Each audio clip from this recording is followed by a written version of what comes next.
আসসালামু আলাইকুম, শুভেচ্ছা, স্বাগত। দুঃখিত। প্রিয় দর্শক, এখানে বিএনপি বাংলাদেশ জাতীয়তাবাদী দল বিএনপির এক নেতা নজরুল ইসলাম খান উনি বক্তব্য দিচ্ছে, সাংবাদিকদের সাথে উনি করছে ব্রিফিং করছে যে নির্বাচনের জন্য আন্দোলন করতে হবে না।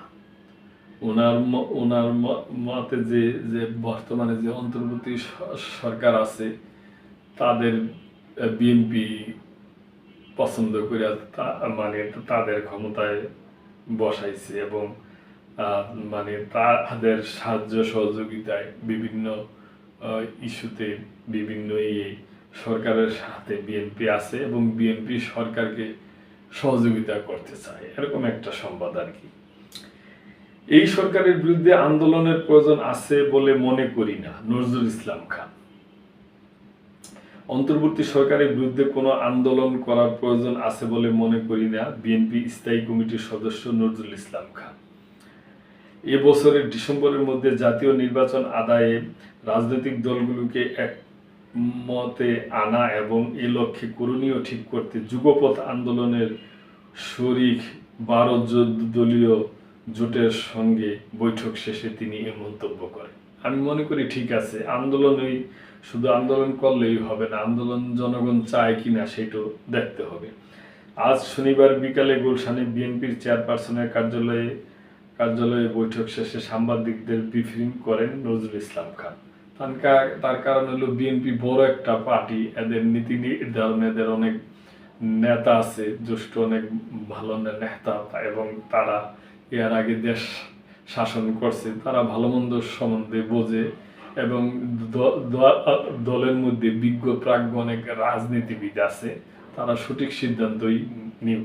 দর্শক, আমরা মনে করি 12 দলীয় জোটের সঙ্গে আলোচনা করে কি ধরনের কর্মসূচির সিদ্ধান্ত নিয়েছে সাংবাদিকদের এমন প্রশ্নের জবাবে নজরুল ইসলাম খান বলেন, আমরা মনে করি না যে তেমন কিছু করার দরকার হবে, কারণ এই সরকারে যারা আছেন এখন তাদের তো আমরাই এই সরকারে বসিয়েছি, এই প্রত্যাশায় যে দেশে গণতন্ত্র প্রতিষ্ঠায় তারা ভূমিকা পালন করবেন এবং জন আকাঙ্ক্ষা অনুযায়ী কাজ করবেন। কাজেই এই সরকারের বিরুদ্ধে আন্দোলন করার প্রয়োজন আছে বলে তো আমরা মনে করি না। বিএনপি এই নেতা বলেন, আমরা মনে করি সরকার জনগণের আকাঙ্ক্ষা অনুযায়ী কাজ করবে, আর সেরকম যাতে কাজ করে সেজন্য আমরা আমাদের মতামত ব্যক্ত করেছি, তুলে ধরেছি আপনাদের মাধ্যমে। সরকার শুনবে, জানবে যে সে অনুযায়ী কাজ করবে। ভালো সিদ্ধান্ত।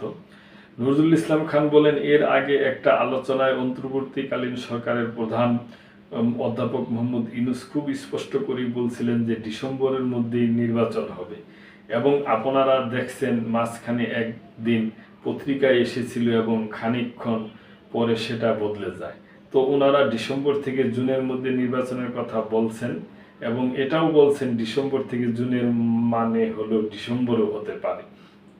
আমরা বলছি ডিসেম্বরের মধ্যেই নির্বাচন হবে, এরকম একটা রোডম্যাপ ঘোষণা করা উচিত।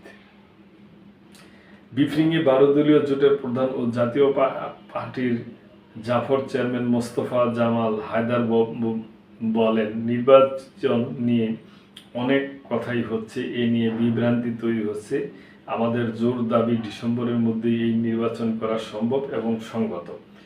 দেশবাসীর প্রত্যাশা ও ঠিক তাই আমরা আশা করি অবিলম্বে সরকার যেন নির্বাচনের সুনির্দিষ্ট সময়সীমা বা রোডম্যাপ ঘোষণা করে, না হলে এই বিভ্রান্তি বাড়তেই থাকবে। ব্রিফিংয়ে বিএনপির পক্ষ থেকে জানানো হয়, বিগত ফ্যাসিবাদ বিরোধী আন্দোলনে যারাই রাজপথে ছিল সবার সঙ্গে তারা আলোচনার চেষ্টা করছে। এই আলোচনা শেষে তারা সিদ্ধান্ত জানাবেন যে তারা কি করবেন। এছাড়া 16 এপ্রিল অন্তর্বর্তী সরকারের প্রধান উপদেষ্টার সঙ্গে বৈঠকে বিএনপির নেতারা কি বিষয়ে আলোচনা করছেন সেই বিষয়গুলো 12 দলীয় জোটের নেতাদের সঙ্গে মত বিনিময় করছেন।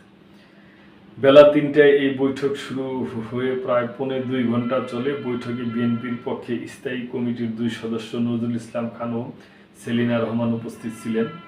মোস্তফা জামাল হায়দারের নেতৃত্বে 12 দলীয় জোটের 10 সদস্যের প্রতিনিধি দলে ছিলেন বাংলাদেশ এলডিপির সাদাত হোসেন সেলিম, বাংলাদেশ জাতীয় দলের সৈয়দ এহসানুল হুদা, বিকল্প ধারা বাংলাদেশের অধ্যাপক নুরুল আমির ব্যাপারী, জমিয়তে ইসলামের গোলাম মহিউদ্দিন ইকরাম, জাকপার সহ-সভাপতি রাশেদ প্রধান প্রমুখ।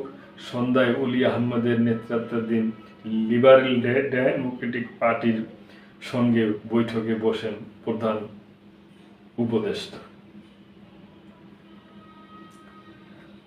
তো দর্শক, এগুলা মানে আমি মনে করি বিএনপির যে নজরুল ইসলাম খান উনি যে কথাগুলো বলছেন যুক্তিযুক্ত, এবং ওনারা যে সিদ্ধান্ত নিচ্ছে ভালো। হুটহাট করিয়া আন্দোলনে নামলেই হবে না, আন্দোলন হচ্ছে আলাপ আলোচনা সবচেয়ে ভালো, আলাপ আলোচনার মাধ্যমে অনেক কিছুই হতে পারে।